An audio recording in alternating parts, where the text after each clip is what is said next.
Hello mga friendship, heto na nga at nagbabalik ang pabahay natin dito sa Kaya Row House. Alam nyo ba na ang Kaya Row House, ang pinakamura, totoo yan, ang pinakamura dito sa buong Cavite, as in sa buong Cavite friends. Kasi nag-umpisa lang kami dito na nasa 2 to 3,000 lamang siya per month nung unang labas. Tapos naging 3 to 4,000.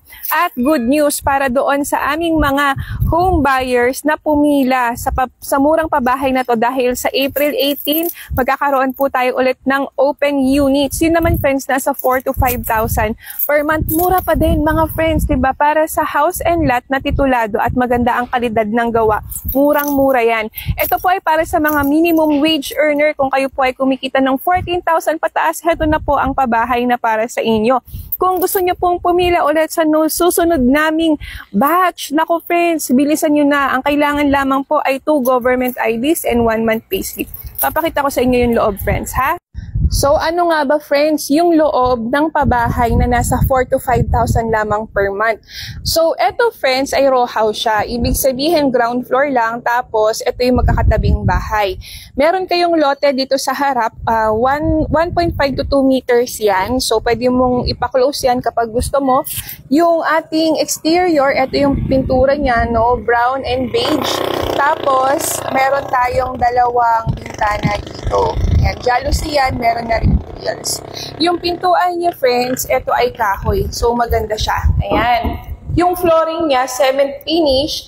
Yung kanyang wall, makinis na din. Ayan. At higit sa lahat, kasi normally kapag ganitong affordable housing, wala pa siyang ceiling. Pero ito, friends, meron na siyang Hardiplex. So, makakatipid talaga kayo. And nakita nyo naman friends ha, malaki yung lote nito 38 square meters. Tapos yung floor area niya 24 square meters. Meron din siyang bintana dito, may grills na rin yan. And of course, ito yung ating CR. Yung CR natin mga friendship, kasama na po dito yung bowl, shower head, at saka yung lavatory.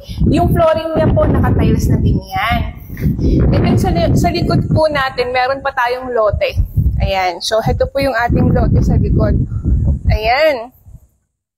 Diba ang bongga para sa pabahay na 4 to 5,000 lamang per month? Titulado, nasa loob ng subdivision, accessible sa Metro Manila. Ito po ay talagang murang-mura. Kung kayo po ay nag-iisip na gusto nyong pumila, kasi pila po talaga ito. Kaya po pag tinawagan namin kayo at sinabi namin go na, i-ready nyo na po ang lahat ng documents nyo kasi unahan lang siya. So kung gusto niyo pong pumila, i-message niyo lamang po kami. With your mobile number, tatawagan namin kayo mga friendship. At i-check natin kung qualified kayo sa housing loan or kung hindi kayo qualified, ano yung mga dapat na ipasa yung mga dokumento para maging qualified kayo. Meron kaming libreng tripping or libreng site tour para makita niyo yung actual location at yung mga pabahay namin dito. Ano pa natin yung friends, ang ganito kamurang pabahay, hindi nagtatagal. I-message niyo na kami, malay niyo naman.